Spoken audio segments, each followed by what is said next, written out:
મહારાષ્ટ્રમાં ભાજપના ભવ્ય વિજયની રાજકોટમાં ઉજવણી. કમલમ ખાતે કાર્યકર્તાઓએ ફટાકડા ફોડી મીઠાઈ વહેંચી.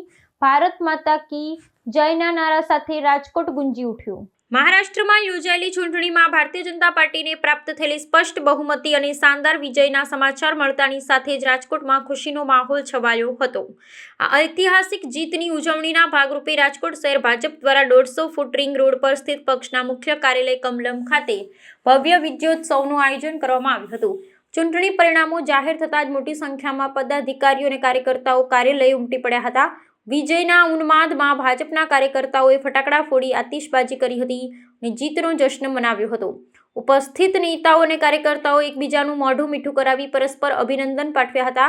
રાજકોટ ભાજપના અગ્રણીઓએ આ જનાદેશને વડાપ્રધાન નરેન્દ્ર મોદીના નેતૃત્વ અને વિકાસની રાજનીતિનો વિજય ગણાવ્યો હતો. ઉત્સાહમાં આવેલા કાર્યકર્તાઓના ચહેરા પર મહારાષ્ટ્રમાં મળેલા વિજયના આનંદ સ્પષ્ટ જોઈ શકાતો હતો.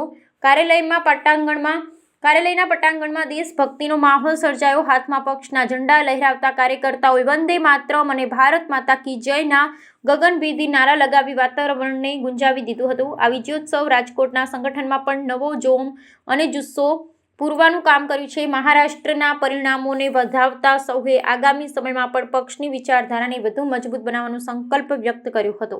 મુંબઈમાં ભારતીય જનતા પક્ષનો ભવ્ય વિજય થયો છે. એની ઉજવણી રાજકોટ સહિત સમગ્ર ગુજરાત ભારતીય જનતા પક્ષ દ્વારા સમગ્ર ભારતમાં કરવામાં આવી રહી છે. એટલા માટે કે મુંબઈને અશાંત બનાવવા માટે, મુંબઈને અરાજકતા તરફ ધકેલવા માટે જે રીતે ભાષાવાદનો પ્રશ્ન કાઢવામાં આવ્યો, જે રીતે અલગ અલગ પ્રશ્નો ઉઠાવવામાં આવ્યા અને મુંબઈની પ્રજાને મતદાન સારી રીતે ન કરી શકે એ પ્રકારના પ્રયાસો કરવામાં આવ્યા, એની સામે મુંબઈની પ્રજાએ અખંડતા, એકતા, રાષ્ટ્રવાદને પસંદગીની મંજૂરીની મોહર મારી છે.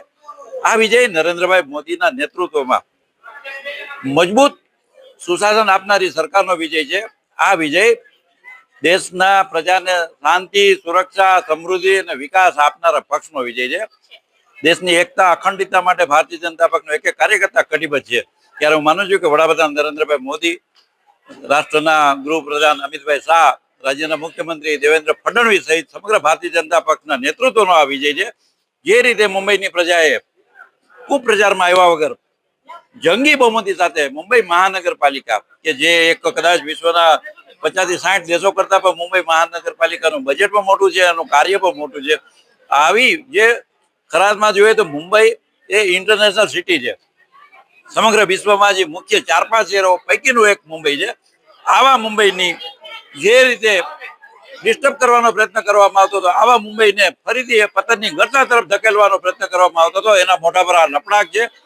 દેશની એકતા, અખંડિતતા અને આ રાષ્ટ્રવાદનો વિજય છે. વડાપ્રધાન નરેન્દ્રભાઈ મોદીના નેતૃત્વનો એમની વાત અને એમણે જે દેશની પ્રજાને શાંતિ, સ્થિરતા અને વિકાસ આપ્યો છે, આ એનો